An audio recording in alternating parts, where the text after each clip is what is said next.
16세기 종교개혁의 3대 모토는 오직 은혜, 솔라 그라치아, 오직 성경, 솔라 스크립투라, 오직 믿음, 솔라 피데입니다.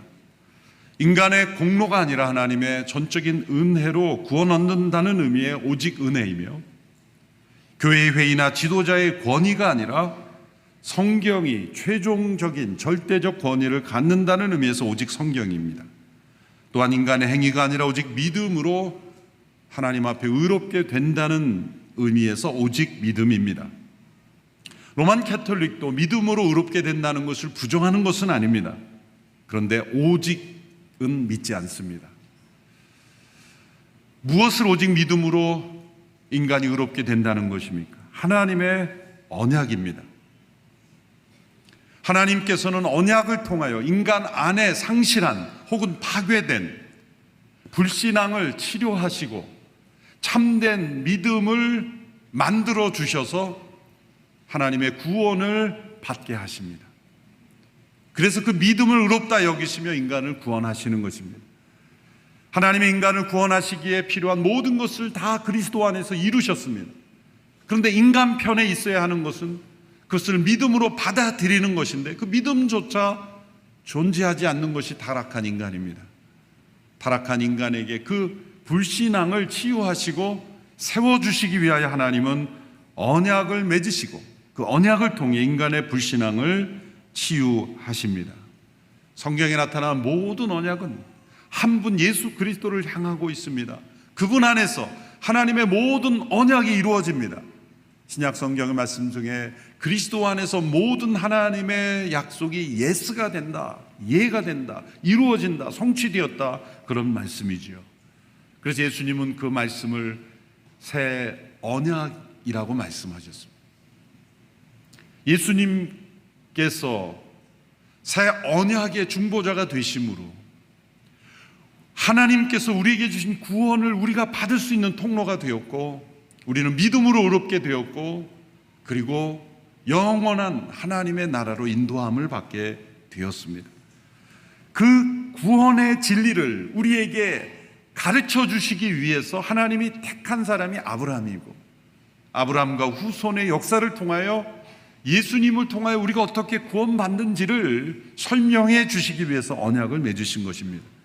지난주 살펴본 창세기 15장에서 아브라함은 하나님의 언약을 믿음으로 의롭게 되었다라는 말씀이 나옵니다. 성경에서 처음으로 믿음으로 의롭게 된다는 말씀이 나오죠. 15장 6절의 말씀입니다. 그 이전에 노아가 의인이었다라는 말씀이 나오지만 어떻게 의롭게 되었다라는 말씀은 나오지 않았습니다. 그런데 하나님께서 하나님의 약속을 믿지 못하고 있는 그 아브라함을 밖으로 데리고 나가서 별들을 보여주시며 너의 후손이 이처럼 별과 같이 많아질 것이다 라고 말씀을 주셨을 때 아브라함이 믿음을 가지게 되었고, 그 믿음은 하나님의 언약의 말씀을 다시 확언하며 듣게 되고 하나님께서 보여주신 별들을 보며 믿음이 일어난 것입니다. 그 믿음을 하나님은 의로 여기셨다라고 말씀합니다. 이것은 장차 우리가 예수 그리스도의 십자가에서 이루어진 그 하나님의 사건을, 하나님의 구원을 우리가 믿음으로 받아들일 때, 받아들이는 그 믿음을 의롭다 여기심으로 예수님께서 이루신 모든 것을 다 우리에게 선물로 주심을 미리 보여주시는 사건이었던 것입니다. 17장에 이르러서 그렇게 믿음으로 의롭게 된 자에게 합당한 행위를 요구하십니다. 종교개혁의 모토가 오직 은혜, 오직 믿음, 오직 성경인데, 그것은 우리의 인간의 행위가 필요 없다는 것이 아닙니다. 의롭게 된 자에게 나타나는 행위가 반드시 있다는 것을 말씀해 주고 있습니다. 오늘 본문 17장 1, 2절에서 하나님께서는 의롭다함을 받은 자의 그 아브라함에게 바른 행함을 요구하시죠. 그 행함은 믿음의 행함입니다. 1, 2절의 말씀을 보십시오. 1, 2절 함께 읽겠습니다. 시작.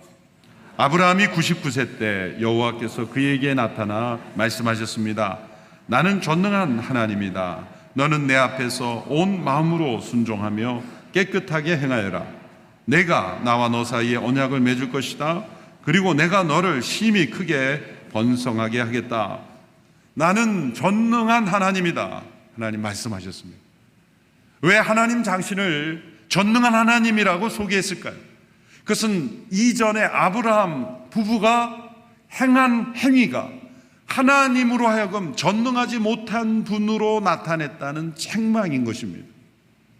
이전에 아브라함과 사라의 어떤 행위가 하나님이 전능하신 분이 아닌 것처럼 여기게 만들었단 말입니까? 지난주 살펴본 창세기 15장에는 아브라함의 불신앙의 행위가 나타납니다. 그것은 아브라함이 12장에서 하나님의 언약을 받았지만 그 언약의 내용은 자손을 창대하게 하고 번성하게 하며 복을 주어 모든 민족의 복의 통로가 되게 하시겠다는 거죠. 거기에 핵심적인 것은 상속자가 있어야 되는 겁니다. 자손이 있어야 되는 겁니다. 그래야 많은 자손의 조상이 되는 것이죠. 그런데 15장에 이르기까지 자손이 나타나지 않았습니다. 상속자가 없는 것입니다. 그래서 아브라함은 생각했습니다. 당시의 풍습으로는 자신이 믿을 수 있는 신실한 종의 한 사람을 상속자로 드리는 것입니다. 자녀가 없는 경우에 자신이 데리고 있는 종들 가운데 가장 믿을 만한, 그리고 아들로 여겨도 되는 정도의 신뢰를 하는 종을 상속자로 드리는 것입니다. 오늘날에도 그런 관습이, 오늘날에 하지만 근대까지도 그런 법들이 있었죠. 양자로 드리는 거죠. 상속자를 삼을 수 있는 겁니다. 합당한 법입니다. 용납될 수 있는 관습입니다. 아브라함은 그것을 생각한 거죠. 하나님 말씀하십니다. 아니다. 너를 통해, 내 몸을 통해 내 상속자가 나타날 것이다. 그러한 제도를 잘못됐다 말씀하는 게 아니라 내가 너를 부른 것은 너의 몸을 통해 태어날 후사를 주신다는 것이다. 그리고 밖으로 데리고 나서 하늘의 별을 보여주신 것입니다. 그럴 때 아브라함의 마음속에 믿음이 생겨났고 그 믿음을 의로 여기셨다는 거죠. 하나님께서 창세기 15장에서 아브라함에게 그러한 확언을 해주시고 이제 언약 체결 의식까지 하셨죠. 동물을 둘로 쪼개놓고 그 쪼개진 고기 사이로 타는 횃불이 지나가는 의식이 일어납니다. 그래서 고대의 언약 체결 의식인데 그것은 고기를 둘로 쪼갭니다. 동물을 둘로 반토막을 내는 거죠. 얼마나 처참합니까? 피가 절절 흐르는 동물, 쪼개진 동물 사이로 서로 지나가는 겁니다. 그것은 만일 이 언약을 지키지 않을 경우에는 생명, 이처럼 쪼개진다, 이처럼 죽임당한다 라는 서약의 의식인 것입니다. 그런데 그 말씀을 보면 아브라함은 지나가지 않고 타는 횃불, 곧 하나님의 임재를 상징하는 횃불만 지나갔습니다. 하나님께서 당신 자신의 생명을 내걸고 이 언약을 지키겠다고 확언해 주신 것입니다. 그처럼 흔들리고 있는 아브라함의 믿음을 하나님께서 언약으로 다시 붙들어 주신 거예요. 근데 16장에 도달하면 이제는 아내 사라의 불신앙이 나오죠. 사라는 자신의 여종 하갈을 통해 상속자를 태어나게 하는 방법을 생각했습니다. 그것 또한 그 당시 고대 근동에 사람들에게 받아들여질 수 있는 문화적 관습 중에 하나였습니다. 결국 이스마엘이 태어난 것입니다. 그리고 이스마엘의 탄생으로 인해 오늘날 이 시대 중동의 끊임없는 분쟁과 전쟁의 씨앗이 된 거죠. 레바논과 이스라엘 간의 그 끊임없는 긴장과 갈등 또한 마찬가지입니다. 팔레스타인 그 사람들과 갈등도 역시 이스마엘의 불신앙으로 인해 일어난 역사적 고통이 지금도 이어지고 있습니다. 15장에서는 아브라함의 불신앙, 16장에서는 사라의 불신앙이 연이어 나타나고 있습니다. 그리고 아브라함은 그 이스마엘을 낳았고 이스마엘이 이제 13세가 되었을 때 하나님이 나타나신 거예요. 나는 전능한 하나님이다. 이런 앞에 모든 두 사람의 불신앙을 배경으로 하여 나는 전능한 하나님이라 말씀하실 때 너희들의 그 선택과 행동은 나를 전능하지 못한 하나님으로 만든 것이다. 내가 너희와 맺은 언약을 지킬 수 없는 존재로 여긴 것이다.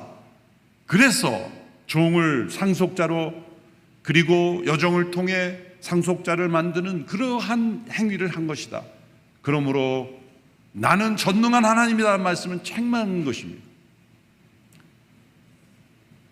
또 다른 차원에서 이것은 하나님께서 믿음을 격려해 주시는 확언이기도 합니다. 내가 너희들에게 한 언약을 나는 반드시 지키는 전능한 하나님이다. 이 말씀하신 때가 이스마엘이 13세 되던 때예요. 그래서 17장 1절에 아브라함이 그때 나이를 언급하고 있습니다. 99세였다. 그리고 16장 16절에서는 이스마엘을 낳을 때가 86세였더라. 13년의 기간이 있었던 겁니다. 하나님은 이 기간 동안 침묵하셨습니다. 왜 불신앙의 행위를 할 때, 아브라함이 불신앙을 행동할 때는 바로 언급하셨는데 왜 이스마엘을 할 때는 가만히 기다리셨는가? 하나님은 서두르지 않으시고 또 하나님은 기다리시는데 기다리심의 목적은 무엇입니까? 언제까지 기다리십니까? 인간의 무능력함이 완전히 드러났을 때, 하나님의 전능하신 능력으로만 이루어졌다는 것을 사람들이 고백하기까지 하나님은 기다리시는 거예요. 이제 아브라함의 나이가 99세가 되었을 때, 이제 86세 되었을 때 하갈과 더불어 이스마엘을 낳았는데 99세는 이제는 자녀를 낳을 수 없는 때라고 모두가 인정하는 그때였을 것입니다. 하나님은 그때까지 기다리시는 겁니다. 그리고 나타나셔서 말씀하십니다. 나는 전능한 하나님이라. 너는 내 앞에서 온 마음으로 순종하며 깨끗하게 행하여라. 믿음에 합당한 행위를 요구하시는 겁니다. 하나님은 지금까지 아브라함에게 주신 언약을 지켜오셨습니다. 우리가 아브라함의 생애를 살펴볼 때 거기에 섣불리 도덕적 교훈이나 어떤 삶의 모델이나 그렇게 찾으려고 하서는 안 됩니다.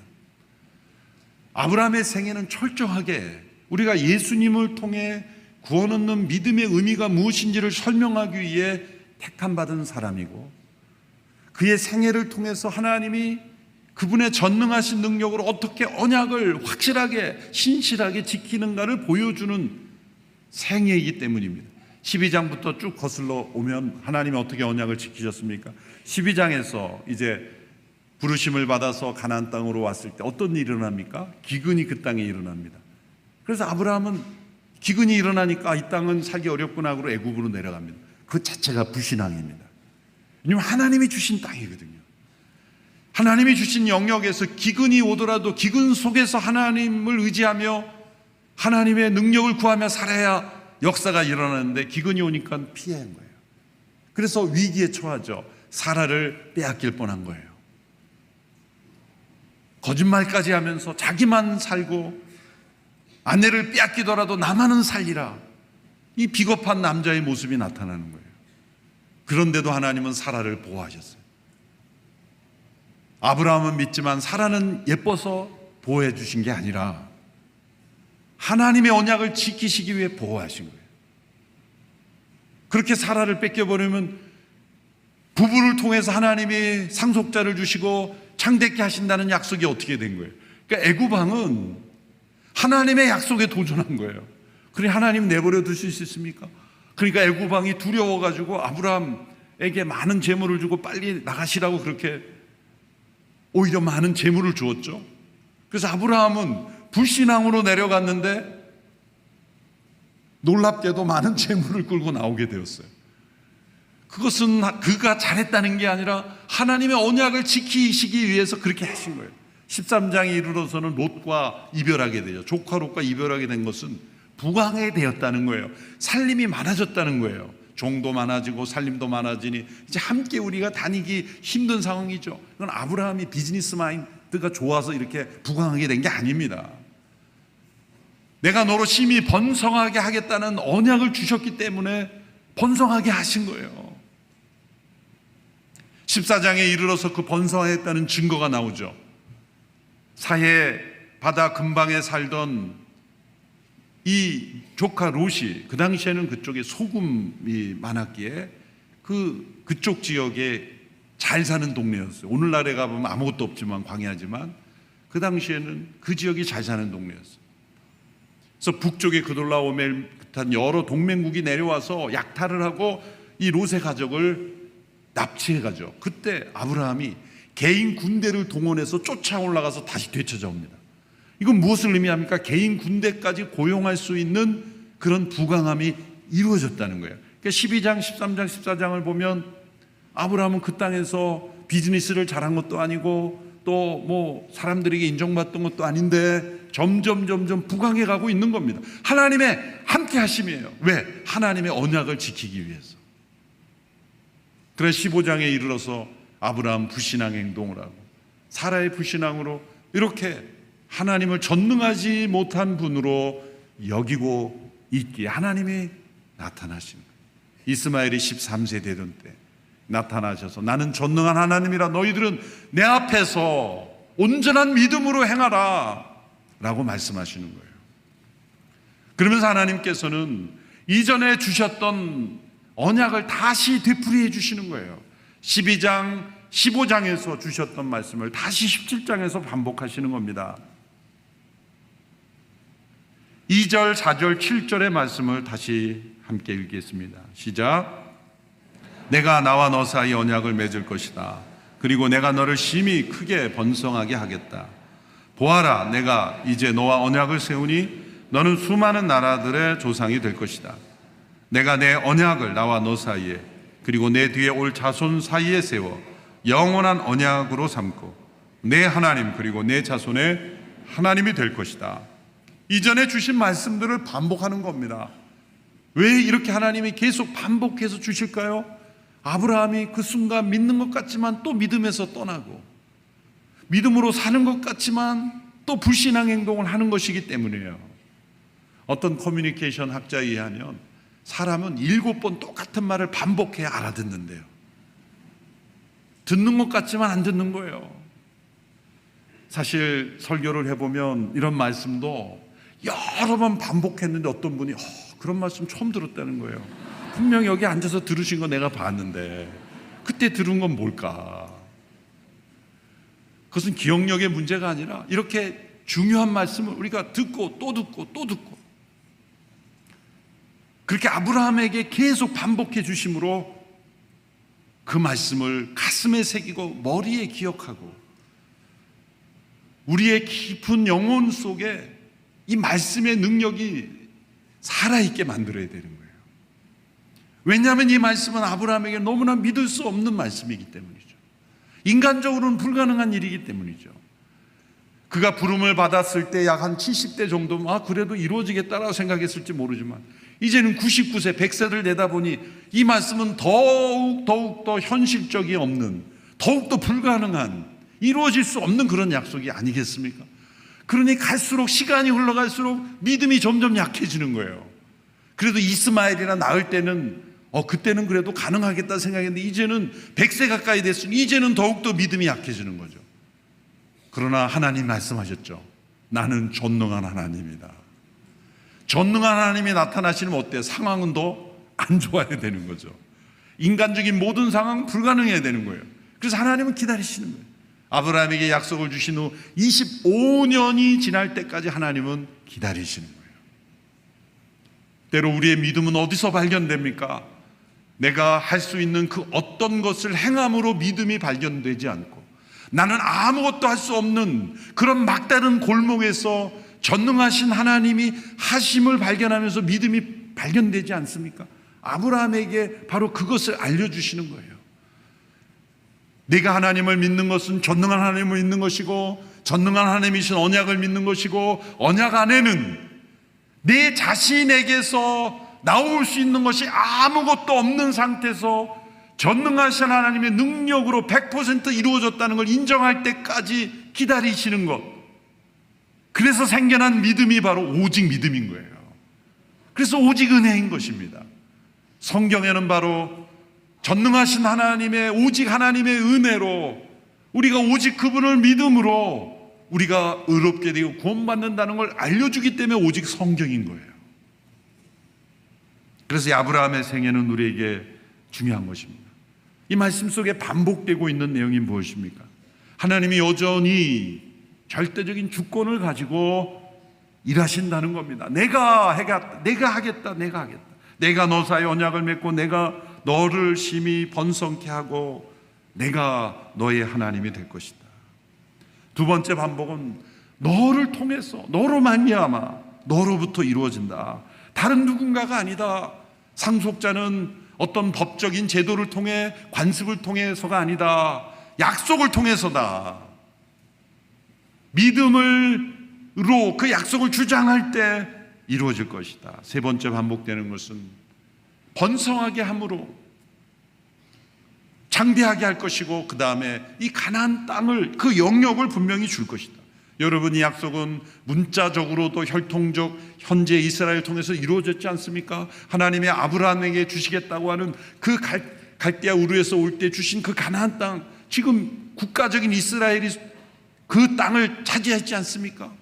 수많은 역사적인 굴곡이 있었는데 놀랍게도 현대에 바라보면 이스라엘이 그 땅을 찾았어요.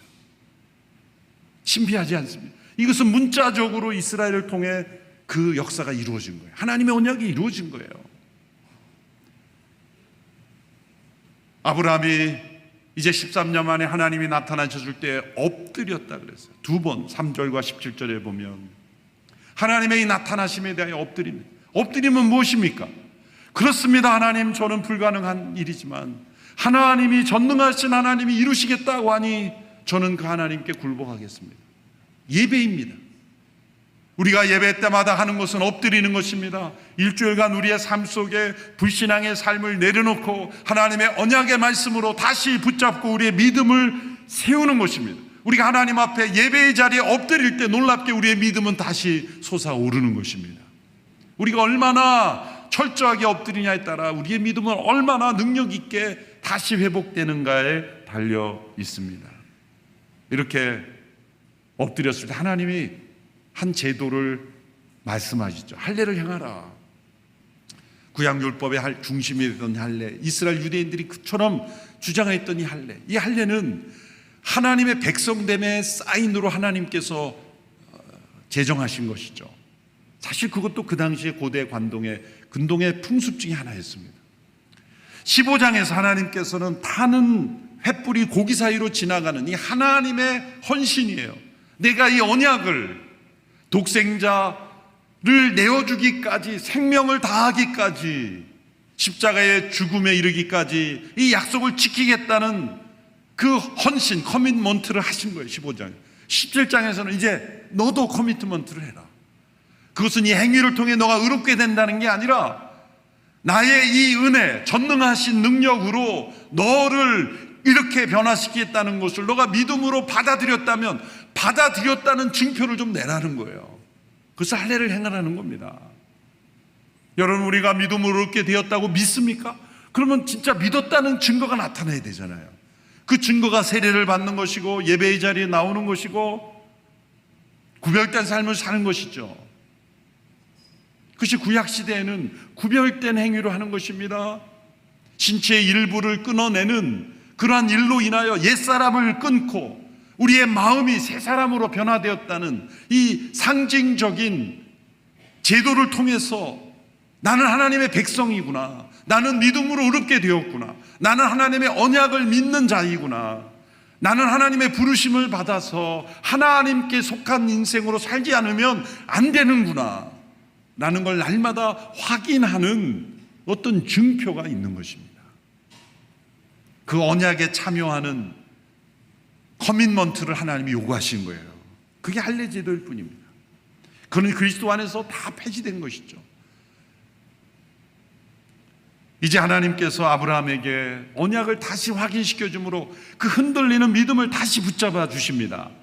그래서 예전에 주셨던 말씀을 반복하시기도 하고 또 추가되는 말씀이 두 가지가 있습니다. 5절에서 8절에 보면 이제 추가되는 내용이 두 가지가 있습니다. 제가 친절하게도 초점을 명확하게 하기로 밑줄을 쳐드렸습니다. 읽으시면서 무엇이 추가됐는지를 살펴보십시오. 5절에서 8절 함께 읽겠습니다. 시작. 이제 더 이상 내 이름이 아브라함이라 불리지 않을 것이다. 내 이름은 아브라함이라 불릴 것이다. 내가 너를 많은 나라들의 조상으로 삼았기 때문이다. 내가 너를 크게 번성케 하겠다. 내가 너로 말미암아 나라들을 세울 것이며 왕들이 너로부터 나올 것이다. 내가 내 언약을 나와 너 사이에 그리고 내 뒤에 올 자손 사이에 세워 영원한 언약으로 삼고 내 하나님 그리고 내 자손의 하나님이 될 것이다. 내가 지금 나그네로 있는 이 가나안 온 땅을 내가 너와 내 자손에게 주어 영원한 소유물이 되게 하고 나는 그들의 하나님이 될 것이다. 두 가지를 추가하셨습니다. 실제는 이름을 바꿔주시는 겁니다. 아브라함을 아브라함으로, 열국의 아비로, 사레를 사라로, 열국의 어미로 바꿔주셨습니다. 아직 상속자 후손은 태어나지도 않았는데 열국의 아비라, 열국의 어미라 이름부터 붙여주신 거예요. 너무나 안 어울리는 거죠. 왜 이렇게 이름부터 바꿔주십니까? 확신을 가지라. 과거의 불신앙에 얽매이지 말라. 변화된 삶을 살 수 있는 능력을 부여해 주시는 것을 이름을 바꿔주시는 거예요. 아브라함과 사라가, 우리는 아브라함 사라로 말하지만 그들로 말하자면 열국의 아비 열국의 어미 아닙니까? 부를 때 열국의 아비 열국의 어미 부를 때 서로 어색했을 거예요. 열국의 아비, 아직 자손들도 없는데 어떻게 열국의 아비가 될까? 그런 어색함이 있을 수 있죠. 그럼 하나님은 그들을 그렇게 불러주신 거예요. 이름을 바꿔주심으로 그들에게 확실히 이루어질 것을 확인해 주신 겁니다. 예수님도 베드로를 부르실 때 요한의 아들 시몬을 부르셔서 베드로라 이름을 붙여주십니다. 반석이라고. 그런데 베드로의 삶이 반석과 같은 믿음이었습니까? 변화무쌍한 믿음이었죠. 예수님을 3번 부인한 믿음이었죠. 어디를 봐서 베드로의 믿음이 반석 같은 믿음입니까? 그러나 예수님은 현재의 모습을 보는 것이 아니라 성령 받고 난 이후에 변화된 모습을 바라보며 반석이라 이름을 붙였고, 베드로는 진정 반석 같은 믿음으로 승리했습니다. 아브라함과 사라의 현재의 믿음을 보시는 것이 아니라 그들이 이제 하나님의 은혜로 온전한 믿음으로 변화될 열국의 아비 어미가 될 것을 내다보고 이름을 불러주시는 거예요. 그것은 우리를 향하여 하나님께서 그리스도 안에서 새로운 피조물이라 선언하신 것과 마찬가지입니다. 우리가 아직 옛사람의 성품 가운데 있지만 우리를 하나님의 자녀라 불러주신 것과 마찬가지입니다. 우리를 성도라 부르신 것과 마찬가지입니다. 우리 자신을 보면 죄악의 모습이 여전히 있는데 내가 의인인가? 하나님이 우리를 의롭다 여기신 것입니다. 내가 거룩함을 이루어 의인이 된 게 아니라 나를 거룩하다 일컬어 주셨기 때문에 우리는 의로운 삶으로 나아갈 수 있게 된 거예요. 이것이 하나님의 구원의 방식입니다. 우리를 하나님의 자녀로 불러주셨기에 우리 자녀다운 삶으로 나가는 거예요. 우리를 새로운 피조물이라 일컬을 수 있는 것은 예수님께서 하나님이 우리를 그렇게 부를 수 있는 일을 다 이루셨기 때문에 하나님이 우리를 너는 그리스도 안에 새로운 피조물이라 그렇게 불러주시는 거예요. 아브라함이라 부르고 사라라 부르듯이 우리를 그렇게 부르시는 겁니다. 그것은 위선과 가식이 아닙니다. 하나님이 전능하신 분이 다 이루신 것을 우리로 하여금 체험하도록 이끄시는 거예요. 죄에 대하여는 죽은 자요 의에 대하여는 산자로, 하나님께 대한 산자로 여기라 말씀하시는 거예요. 우리 안에 여전히 죄가 꿈틀거려도 믿음으로 선포하라 하시는 거예요. 하나님의 선언을 받아들이라는 거예요. 죄에 대한 죽은 자요 하나님께 대한 산자로 여기는 것, 왜? 하나님이 그리스도 안에서 우리를 그렇게 여기시기에, 그리고 그러한 삶으로 인도하실 것이기에 확신을 가지고 그렇게 선포하면 너희에게 그런 일이 나타날 것이다 말씀하신 거예요. 아직 아브라함과 사라에게는 후손이 나타나지 않았지만, 약속의 자녀가 태어나지 않았지만 열국을 바라보며 열국의 아비 어미가 될 것이다. 하나님은 이렇게 선언하시고 오직 믿음으로 따라가는 자를 오직 은혜로 변화시키는 전능하신 하나님이신 겁니다. 그래서 이름을 바꿔주신 거예요. 두 번째는 영원한 언약이라는 것이 추가되었습니다. 이것은 아브라함과 후손에게 주신 약속이 혈통적인 지금의 국가적인 이스라엘에게 국한되지 않는다는 것을 말씀해 주는 거예요. 어떻게 이것이 영원한 것이 됩니까? 그것은 현재 혈통적인 이스라엘의 국한에서는 영원할 수가 없는 거예요. 이 영원한 언약이 되기 위해서는 아브라함의 후손 중에 어떤 일이 일어나야 돼요? 어떤 일이 일어나야 됩니까? 예수 그리스도, 아브라함의 후손인 예수 그리스도를 통하여 영원한 언약이 되는 겁니다. 그분은 우리를 영원한 언약으로 이끄시는 분입니다. 나를 믿는 자는 죽어도 살겠고 살아서 나를 믿는 자는 영원히 죽지 아니하리라. 너희를 위하여 있을 곳을 예비하러 간다. 있을 곳은 무엇입니까? 죽음으로 끝나는 인생이 아니라 우리의 새하늘과 새 땅에서 우리가 영원히 누릴 수 있는 새롭게 창조된 몸으로, 새 마음으로 우리가 영원히 살 수 있는 나라를 허락하신 분이 예수 그리스도이신 것이죠. 그래서 영원한 언약이 되는 거예요. 아브라함만을 바라본 것이 아니라 아브라함의 후손오신 예수 그리스도를 통해 우리에게 영원을 허락하시는 겁니다. 그러므로 아브라함의 흔들리는 믿음을 하나님의 언약으로 붙잡아 주시는 것을, 이 과정을 통해 하나님은 예수 그리스도 안에서 영원을 바라보도록 하고 계십니다. 얼마나 놀랍습니까? 아무렇게나 막 성경을 꿰맞추는 게 아니에요. 제가 빨리 막 이렇게 설명해서 죄송합니다마는 평생 우리는 그리스도 안에서 이 하나님의 언약이 어떻게 성취된 걸 날마다 발견하면서 그 발견할 때마다 우리 믿음이 세워지는 거예요. 하나님이 아브라함에게조차 영혼을 약속하셨고 예수님을 통해 그 영혼이 성취되었기에 우리에게는, 우리가 아브라함의 후손이 되어 그리스도 안에서 영원한 생명이 약속되었고 영원한 나라가 보장되었고 영원한 삶이 우리에게 주어져 있다. 이것을 믿으라는 겁니다. 아브라함이 자신을 통해 많은 후손이 창대하게 될 것을 잘 믿지 못해서 방황했던 것처럼 우리도 그 영원한 생명과 나라를 믿지 못해서 방황하는 겁니다. 그때마다 우리는 하나님의 말씀으로 되돌아와야 합니다. 이 언약의 말씀을 붙잡아야 합니다. 그리고 영원을 확신해야 합니다. 흔들리지 않는 믿음으로, 온전한 믿음으로 어렵게 된 자들의 그 온전한 믿음의 행위로 나아가는 우리 모두가 되기를 축원합니다. 기도하겠습니다. 하나님 아버지, 우리에게 약속의 말씀을 통하여 믿음을 세워주시니 감사합니다. 언약에 신실하신 하나님께서 우리의 불신앙을 치유해 주시니 감사합니다. 예수 그리스도를 통하여 영원한 생명과 나라를 허락하시니 감사합니다. 온전한 믿음으로 믿음의 그 합당한 삶을 사는 저희들이 되게 하옵소서. 예수님의 이름으로 기도합나이다. 아멘.